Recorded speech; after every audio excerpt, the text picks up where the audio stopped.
Who's on YouTube now. This is my first ever video and I'm so excited to be here. My name's Alyssa. I majority read fantasy and sci-fi, but I also really love any romance, lipic, mystery, thrillers. I read everything, but I really do have a soft spot for fantasy and sci-fi. So I thought for the first video we were going to talk about the top 20 physical books that I read in 2024. So let's get into it. My Little Children, Gideon the Ninth, and Heir the Ninth by Tamsyn Muir. I am in love with the Lotus series. I live, breathe, die for them. I literally love them so much. Gideon and Heir will forever live rent-free in my brain. They are up there with like Arcane for me. Like I am in the Lotus and Arcane brain rot. Like it is so bad, so real. These two in particular, these were both rereads and they're still like 6 stars to me.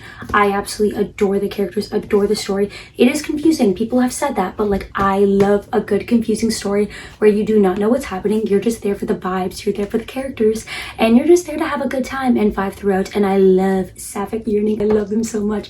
I literally am so obsessed with them and I will never shut up about this series because it is literally perfection in my eyes. Next we have a memory called Empire by Arkady Martine. This is a more recent addition to my favorite reads because I did end up reading this in December of 2024. I honestly fell in love with this from the first page. The writing took me a little bit to get into because it just feels like a stream of consciousness, but we follow our main character Mahi and she basically is from this other world and she's going into this new culture. She's figuring out how to navigate this new culture, but also going into this new world where she finds out that her predecessor died and she's trying to figure out who murdered him and all these twists and turns. And we have such cute characters, we have such cute relationships. It's also sapphic, so if you want a new sapphic sci-fi to get invested in, this is that. I honestly really need to pick up the sequel because I've heard such great things. Next we have Seven Devils by Laura Lamb and Elizabeth May. This book reminded me why I love sci-fi. Like I literally haven't read sci-fi in so long, but this book reignited my love for it. If you like queer found family in space, you will eat this up. We have so many different main characters. We have sapphic relationships.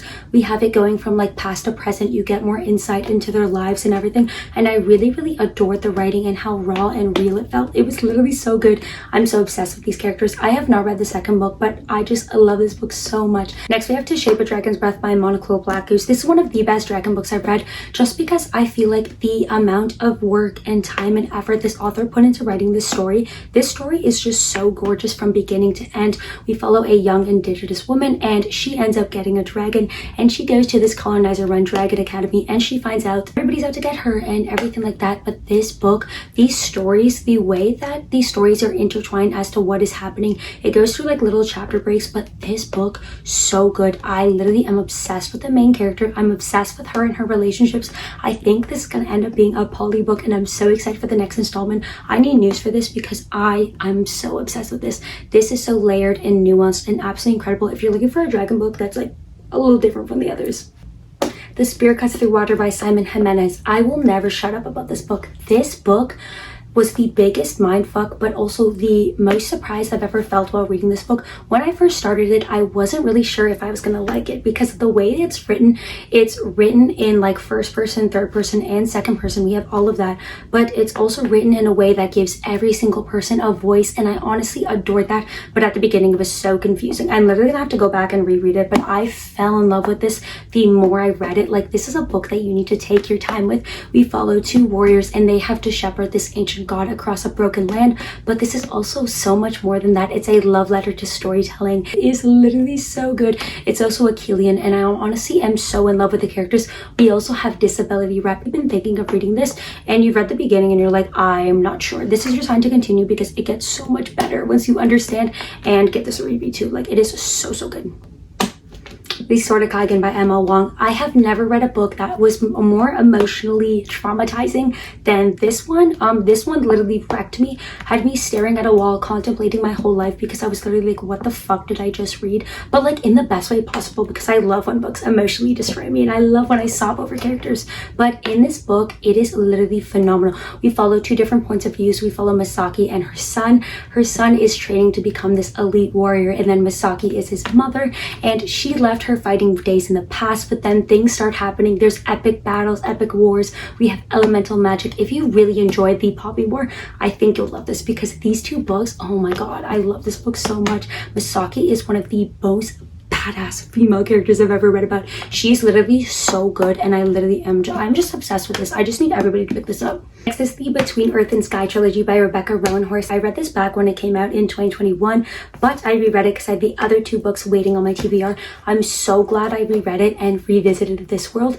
This world is one of the most intricate original worlds I've ever read about. We have a celestial event, we have pirates, we have such great characters. It starts off with a bang at the beginning where our main character Serapio is getting like literally his eyes like binded shut by his mom, and because whenever he opens them a god will come.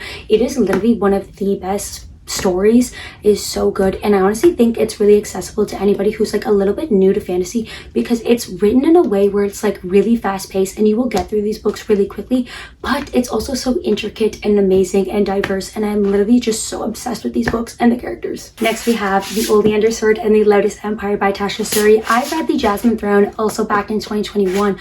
I devoured it. I fell in love with both Milani and Priya. These books have a special place in my heart. I finally got around to reading the sequel and the conclusion, which came out in 2024. I devoured these. The sapphic yearning and longing in this is just top tier.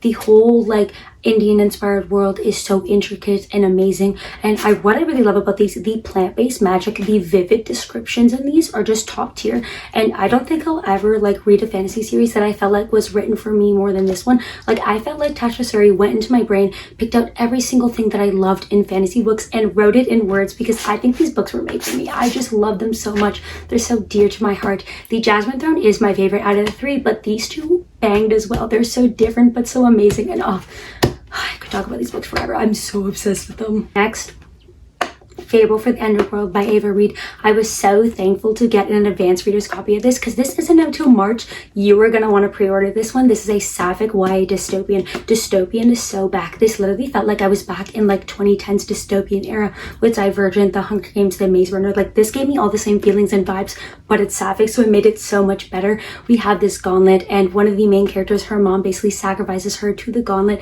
and then the other person is an assassin and she's trying to kill her. They have to literally work together to survive in this wasteland. So the commentary on like climate change and the very near dear future that we have, tension, everything about this was phenomenal. My favorite Ava Reid book, and I've read almost all of her books except for Juniper and Thorn and Lady Macbeth, but this one takes the cake. I think this was spectacularly well done.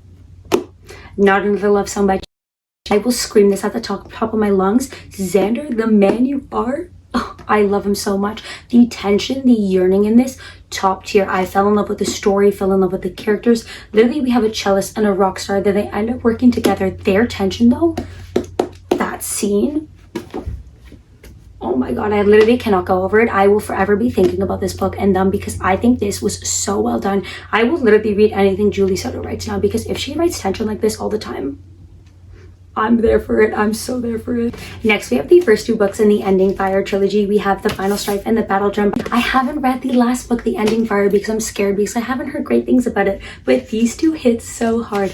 The best thing about this series is the characters. Like, we follow three different women. They're all so different, but they all are so nuanced and layered, and their stories intersect in so many different ways, and it's just so incredible. We're set in a world that's divided by blood, and the color of your blood dictates like where you are in the world. We have three women who band together to go up against a cruel empire, the rebellions, everything in this. Oh, I love them so much. I love these characters.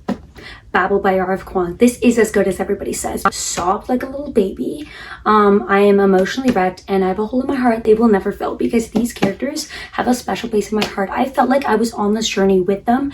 This book, the topics about colonialism, the topics about rebellions and empire, but also everything about language and translation, all of those little things like interwork together. The way that Kuang can layer so many topics together in the most beautiful way should be studied, because I am absolutely obsessed with this. She has never written a bad book in my eyes. Like, I literally love everything she's ever written. One of my favorite authors ever, and this book, one of the highlights of 2024. Heir by Sabaa Tahir, and Ember in the Ashes by her as well, and I honestly really loved it, but this one takes the cake as her best book. Step up from that series to this one.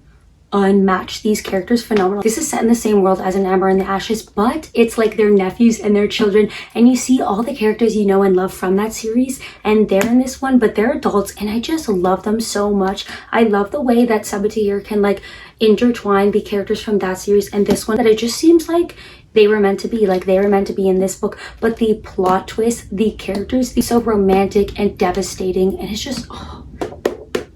Emily Austen, I was not familiar with your game until I read Everyone in This Room Will Someday Be Dead, a new autobiography for me, because this, so good. This was so funny. I was giggling and laughing, but also like simultaneously being like, damn, that's deep.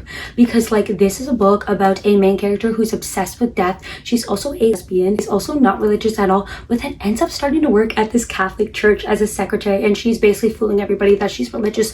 I thought that was hilarious. Anyway, she has this obsession with death. She's so anxious, but it's also about like family and identity, and the topics in this and everything about this book is perfection. I was literally just like reading this and I'm like, I'm reading about myself for the anxiety part, because this girl is me. This girl is me, I am her, and this book just like lives rent free in my brain. The Mask of Mirrors by M.A. Carrick. This is the first book in the Rosen book trilogy. I've only read this one. I haven't gotten around to reading the other ones, but I absolutely need to after this one.